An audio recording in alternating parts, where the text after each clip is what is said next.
சுபத்துவ சூரியனின் மறைவிட பலன்களை ஆதிபத்திய காரக ரீதியாக விளக்கவும். சுபத்துவ சூரியன் அதோடைய மறைவிட அமைப்புகள். சூரியன் 6, 8, 12 மறையக்கூடாதுங்க. இப்போ இருங்க, நீச்சத்துக்கு நான் வந்துடுறேன்.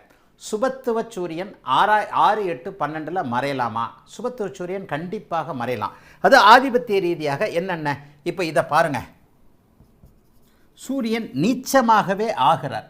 இப்போ அந்த நீச்சமாகி அவர் ரிஷப லக்னத்திற்கு மறைகிறார். இது ஒரு வித்தியாசமான அமைப்பு. இது எங்கள் அப்பா ஜாதகம். அடிக்கடி எங்கள் அப்பா இதை தான் சொல்லிக்கிட்டு இருப்பார். இந்த பெல்ட்டில் போய் நான் மாட்டிக்கிட்டேன்னு வரும். சுக்கரதசையில் மாட்டிக்கிட்டேன், சூரிய தசையில் மாட்டிக்கிட்டேன், சந்திர தசையில் மாட்டிக்கிட்டேன்னு வரும். சுக்கிரன், சூரியன், சந்திரன் நீச்சம். இப்போ இந்த இடத்துல பாருங்கள், சூரியன் 6ஆம் இடத்துல மாட்டிக்கிச்சு. இந்த இடத்துல ஒரு குருவின் பார்வை அத்தனையும் மாற்றும். சூரியனுக்கு குரு பார்வை. ஆனால் அந்த இடத்துல லக்னாதிபதி நீச்சமாச்சே. லக்னாதிபதி நீச்சம் என்பதை நீங்கள் எடுத்துக்கொண்டே ஆக வேண்டும். இந்த இடத்துல லக்னாதிபதி நீச்சன் என்பதால் இந்த ஜாதகர் அரசன் ஆவதோ? இங்கே பௌர்ணமியை நான் போடலை. அவரை சுபத்துவப்படுத்தக்கூடியவர்கள் 3 பேர் தான். புதனுக்கு அவருடைய இணை பெரிய அளவில் இருக்காது. அவரைத்தான் புதன் நண்பராக நினைக்கிறாரே தவிர புதனால் 10 பைசா பிரயோஜனம் சூரியனுக்கு கிடையாது. ஆனால் சுக்கிரனால் அவருக்கு பிரயோஜனம் உண்டு. அவரை சுபத்துவப்படுத்தக்கூடிய மூவரில் குரு மட்டும் அவரோட தொடர்பில் இருக்கிறார். ஒருவேளை இப்படி இருக்கிறார். இது 2 நிலையை மட்டும் கற்பனை பண்ணிக்கங்க. இந்த இடத்துல பார்த்தீங்கன்னா 4ஆம் சுபத்துவம் ஆகிவிட்டாலே 6ஆம் இடத்துல அவர் மறைஞ்சிருந்தாலும் கூட ஒருவேளை இப்படி இருந்தால் அவருடைய வீடும் இங்கே சுபத்துவம் அடைகிறது. சரி, ஒருவேளை இப்போது தனித்திருந்து சுக்கிரன் நீச்சமாக இருக்கும்போது மிகப்பெரிய அதிகார பதவி என்று சொல்லப்படக்கூடிய மந்திரி பதவி, முதல்வர் பதவி போன்றவைகளை அடைய முடியாத நிலைமை இங்கே நீங்கும். இந்த இடத்துல ஜாதகத்தோட குவாலிட்டி வேற மாதிரி ஆகிடும். இந்த ஜாதகர் 30, 35, 40 வயது வரைக்கும் ஒன்றுமில்லாத நிலைமையிலிருந்து பிற்பகுதி வாழ்க்கையில் இவரே மந்திரியாகக்கூடிய, அரசனாகக்கூடிய, முதல்வராகக்கூடிய அமைப்பை பெறுவார். இதில் தான் ஜாதகத்துடைய நுணுக்கங்களை நீங்கள் பார்க்கணும். இந்த இடத்துல 6ஆம் இடத்துல தான் இருக்கிறார். 6ஆம் இடத்தில் அவர் இருந்தாலும் கூட பலவீனம் ஆகிவிடுவது இல்லை. சுக்கிரன் இந்த இடத்துல நீச்சனாக இருந்தால், சுக்கிரன் இந்த இடத்துல நீச்சம், ஆனால் இந்த இடத்துல அரசனாகக்கூடிய ஒரு தகுதியை இந்த இடத்துல இன்னும் ஒன்று குறைக்கும். எப்படி குறைக்கும்ன்றது சொல்லிடுறேன். இது கண்டிப்பாக குறைக்கும். அரசனாகக்கூடிய தகுதியை இந்த இடத்துல, அதாவது நல்லா பார்த்துக்கணும். இப்போ ஒரு மாதிரியான காம்பினேஷனை விளக்குறேன். ஜோசியத்தில் எல்லாத்தையும் தெரிஞ்சு வச்சுக்கணும். சகலத்தையும் சுற்றி 12 பாவகத்தையும் சுற்றி அடித்து பார்த்தா தான் இந்த குழந்தை என்னவாகும் அப்படிங்கிறது அமைப்பு வரும். சந்திரன் தனித்து இருக்கும்போது இவர் அரசனாவார்னு சொன்னேன். சூரியன் குரு சேர்க்க, சுக்கிரன் புதன் வலுவாக இருக்கிறது. இந்த இடத்துல குரு 10ஆம் இடத்தை பார்ப்பார். 10ஆம் அதிபதி இங்கே 7ஆம் இடத்துல திக்பலமாக இருக்கிறார். ஆனால் இப்போ சந்திரன் கெட்டால் மனம் கெட்டுப்போச்சு, லட்சியம் கெட்டுப்போச்சு, வழி நடத்தக்கூடிய அமைப்புகள் எல்லாமே கெட்டுப்போச்சு. இங்கே சந்திரன் கெட்டு இருக்கின்ற ஒரே காரணத்தினால இவர் உயரிய தன்மையை அடைய முடியாமல் போகும்.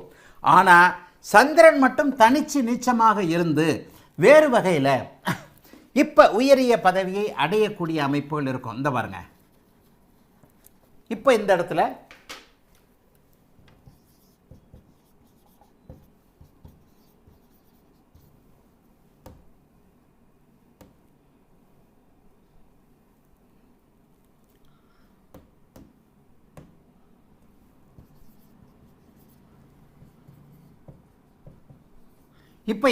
பார்த்தீங்கன்னா 10ஆம் அதிபதி சனி 10ஆம் வீட்டிலேயே இருந்தாலும் அது ஒரு பலவீனம். அது இருந்தாலும் குருவின் பார்வையில் இருக்கிறார். 10ஆம் வீடு அதிக பதவியை கொடுக்கக்கூடிய, உயரிய பதவியை கொடுக்கக்கூடிய அமைப்புகளில் இருக்கிறது. நீச்சனுக்கு வீடு கொடுத்த செவ்வாய் உச்சம் என்கின்ற ஒரு நிலைமையில் இது ஒரு நல்ல அமைப்பு. இவர் இங்கே செவ்வாய் சூட்சும உளவோடு இருக்கிறார், சனி வலுவாக இருக்கிறார். இந்த இடத்துல சுக்கிரன் நீச்சபங்க ராஜயோகத்தில் இருக்கக்கூடிய ஒரு காரணத்தினாலும், சந்திரனும் அந்த இடத்துல ஒரு வலிமையான அமைப்பில் இருக்கக்கூடிய ஒரு காரணத்தினாலும், இந்த இடத்துல அதை விட முக்கியமாக சூரியன் சுபத்துவமாக இருக்கின்ற காரணத்தினாலும் இந்த இடத்துல வலிமையான ஒரு நல்ல ஜாதகம் தான் இது. ஒரு 40 வயதிற்கு பிறகு இந்த இடத்துல என்ன நடக்கும்?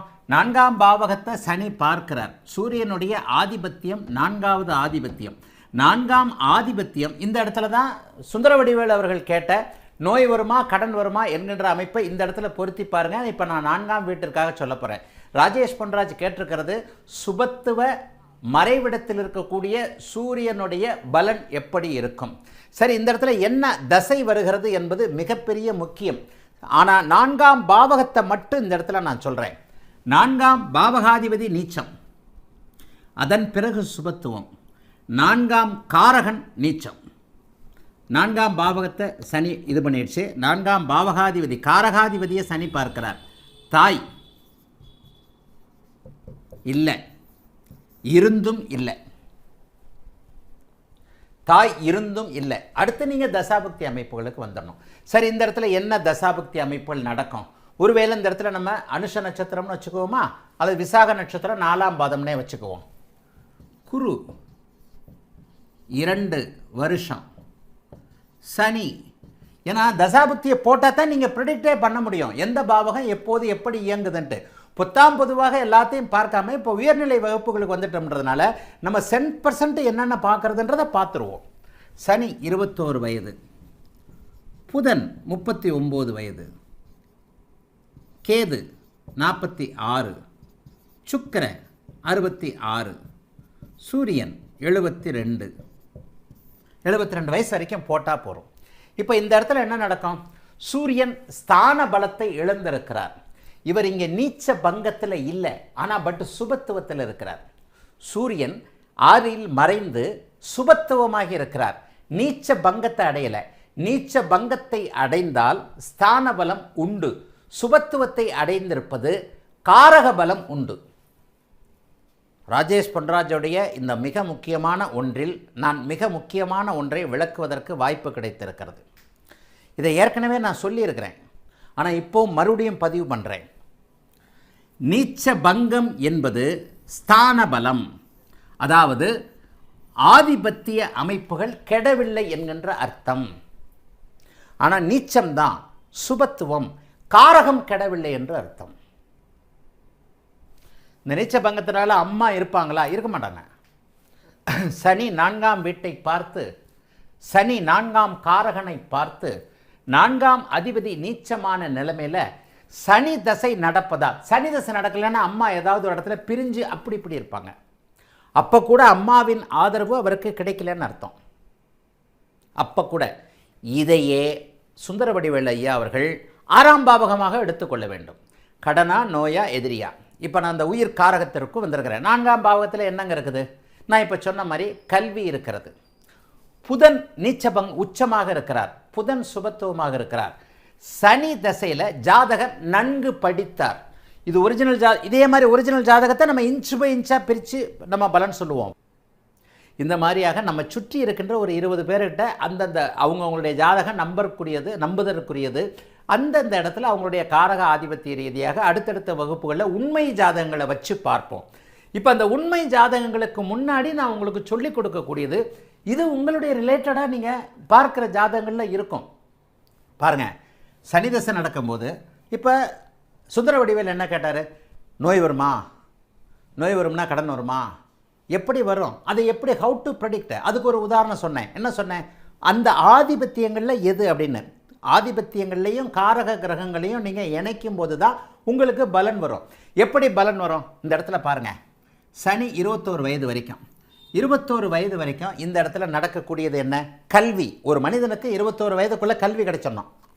அந்த கல்வி கிடைக்குமா கிடைக்காதா என்பதை கல்வியை தடுக்கக்கூடிய பாவகத்தில் பாவத்துவ அமைப்புகள் இருக்குன்னா கல்வி கிடைக்குமா என்பதை நீங்கள் புதனை வச்சு பார்க்கணும்.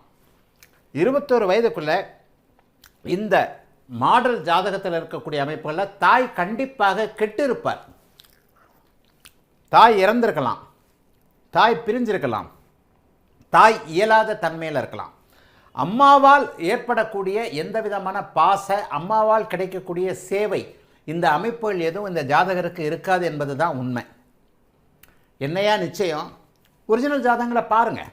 அப்போ இந்த இடத்துல சுந்தரவடிவேலு அவர்களும் இந்த இடத்துல நல்லா கவனிக்கணும். 6ஆம் பாவகம் எப்போது செயல்படும் என்பதையும் 4ஆம் பாவகம் எப்போது செயல்படும் என்பதற்கும் பெரிய வித்தியாசங்கள் எதுவும் இல்லை. 6ஆம் பாவகம் கொஞ்சம் நுணுக்கமாக கவனிக்கக்கூடிய பாவகன்றதுனால அதில் உள்ள பாபத்துவ அமைப்பெல்லாம் நான் சொல்லிக் கொடுத்தேன். இந்த இடத்துல பாருங்கள், 4ஆம் பாவகத்திற்கு இந்த இடத்துலையும் சனி செவ்வாய் 2உடைய தொடர்புகள் கிடைச்சிருக்கு. செவ்வாயுடைய 8ஆம் பார்வை பெரிய அளவில் பலனை குறைக்காது. இப்போ என்னுடைய நீச்சபங்க ராஜயோக புதனுக்கு செவ்வாயின் 8ஆம் பார்வை இருக்கிறது. செவ்வாயின் 8ஆம் பார்வைக்கு 20 அல்லது 25% பலன் தான் சொல்லியிருக்கிறேன். அவரால் பெரிய அளவில் கண்டிப்பாக கெடுக்க முடியாது. ஆகவே அதை பற்றி பெருசாக நம்ம கவலைப்பட்டுக்க வேண்டாம். சரி, இந்த இடத்துல பாருங்கள், 4ஆம் பாவகத்தை சனி செவ்வாய் இருவரும் பார்க்கிறார்கள். அப்போ சனி 4ஆம் பாவகத்தையும் பார்க்கிறார், சனி 4ஆம் காரகனையும் பார்க்கிறார். அப்போ சனி திசையில் இந்த ஜாதகருக்கு கண்டிப்பாக தாய் அமைப்புகள் இல்லை, தந்தை அமைப்புகள் வலுவாக இருக்கின்றன. காரகனாகிய சூரியன் 6ஆம் இடத்துல மறைஞ்சாலும் காரகன், இப்போது நான் அந்த சொன்ன விஷயம் ரொம்ப மனசில் பதிஞ்சே தீரணும். நீச்சம் என்பது நீச்ச பங்கம் ஆகாத வரை ஆதிபத்திய தீமை, ஆதிபத்திய இழப்பு. நீச்ச பங்கம் ஆனால் அது ஒரு வகையில் அந்த ஆதிபத்தியத்தை இழந்து மறுபடியும் அந்த ஆதிபத்தியம் மேலோங்குதல். ஒரு சித்தியாவது கிடைக்கிறது, அம்மானு கூப்பிட்றதுக்கு இன்னொரு பொம்பளையாவது கிடைக்கிறது, உண்மையான அம்மாவுக்கு நிகராக இன்னொரு அன்பு செலுத்தக்கூடிய ஒரு பெண் கிடைத்தல், அது நீச்ச பங்கம் ஆனால். அல்லது தாயாருக்கே சின்ன சின்ன உடல்நல கோளாறுகளோடு தாயாக நீடித்தல், நீச்ச பங்கம் ஆனால். ஆனால் சுபத்துவம் என்பது காரக நன்மைகளை தரக்கூடியது, காரக நன்மைகளை மட்டும் தரக்கூடியது. இந்த சின்ன சின்ன சின்ன சின்ன நுணுக்கங்கள் தான் உங்களுக்கு பலன் சொல்கிறதுல அப்படியே தூக்கி அடிக்கும். அப்படியே சுபத்துவம் காரக நன்மைகள். இந்த இடத்துல காரகம் என்ன? அதிகாரம் தானே. சூரியனுடைய காரகம் என்ன? அதிகாரம் சம்பந்தப்பட்ட தலைமை பொறுப்பு, தலைமை, அதிகாரம், கரண்ட்டு இதெல்லாம் ஏற்கனவே பழைய வகுப்புகளில் சொல்லி கொடுத்துட்டேன் இல்லையா?